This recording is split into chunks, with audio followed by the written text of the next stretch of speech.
Welcome to Common Man Cocktails. I'm your host, Derek Schomer, and today I've got a cold, so you're going to bear with me, but I was just too excited. I couldn't wait for the cold to heal itself. I just wanted to get on camera and show you guys the Sloe Gin Fizz. This was a submission from Nick. He's a bartender, and a couple episodes ago I had talked about Sloe Gin and how there's just not a lot. I haven't seen a lot of good recipes for it. Of course, the Sloe Gin Fizz being one of the oldest.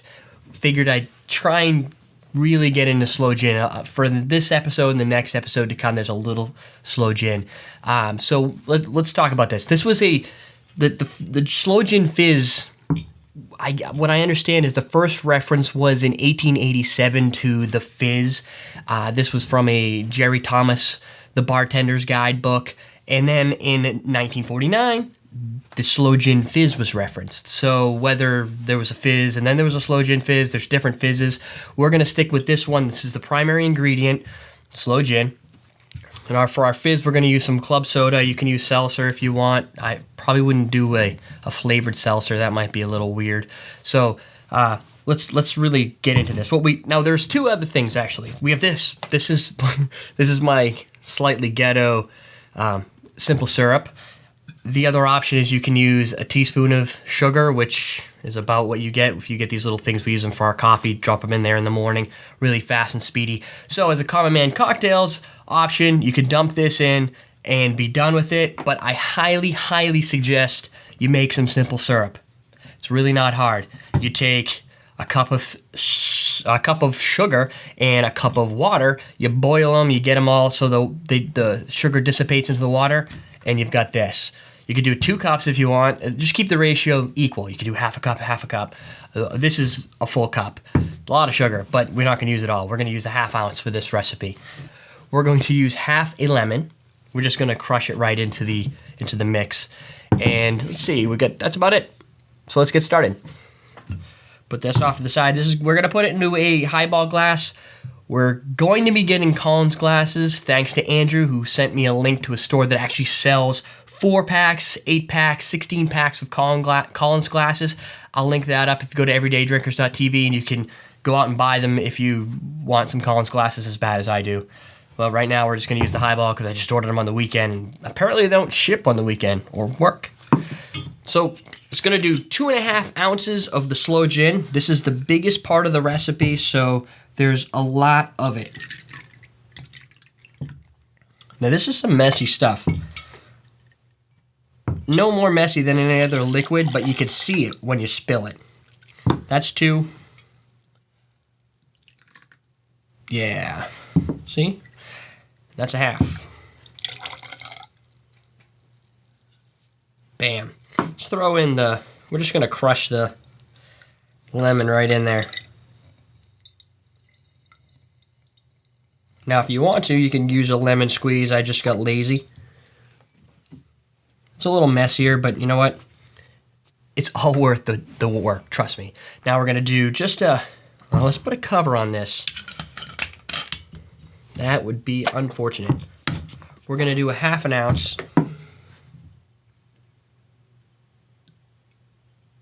Ooh, it's getting a little syrupy. Simple. Once you put this in the refrigerator, it really starts to turn into syrup. After you make it, it looks like water.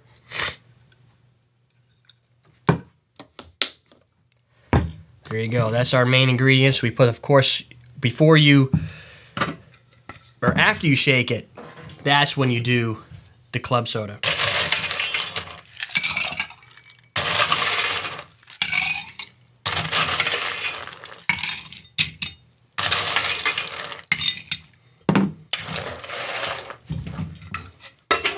Put the club soda in now, you shake this up, big explosion, and a lot more carbonation than I think you really want. Shake it up.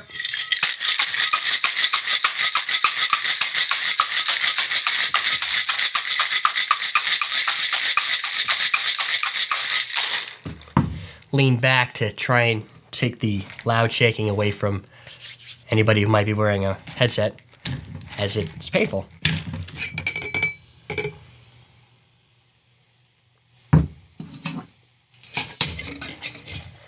Smells like berry.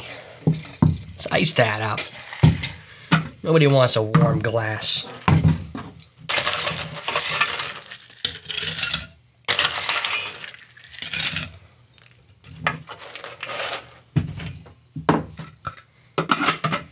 There we go. Got our highball. Pour it in.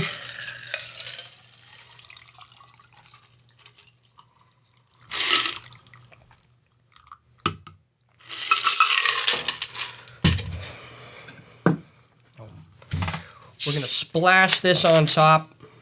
The goal is to kind of do it aggressively, get some fizz to just pop up to the top. Unfortunately, this has been open for a little while, so some of the carbonation might be dissipating. But you get the idea. So, let's see. It looks pretty nice. The downfall of using this, of course, is the cold liquids are not going to really break this apart and make it just fall into the drink and become part of the Slow Gin Fizz. That's really the reason I recommend using the simple syrup, because it's already in the correct state. So you're going to get a better mesh, a better blend of the drink. Even with my cold, I could smell this one. Very berry. This is it's like fruit punch.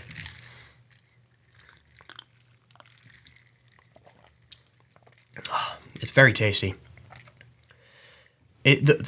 What I found amazing about the Slow Gin Fizz is it's not as sour as I thought it would be, and it's not sweet considering you're putting the simple syrup. The half ounce of lemon and the half ounce of sugar really just nullifies any overbearing on either direction. What you really get is a sense of the fruits. The thing to be the dangerous part is that you don't taste any alcohol at all. Not that, I mean, Slow Gin it's really very berry, and this could be extremely dangerous. I've also heard that they don't let you have these in pitchers at bars. I don't question the legality of that, but it's probably not recommended anyway, because these things go down really easy.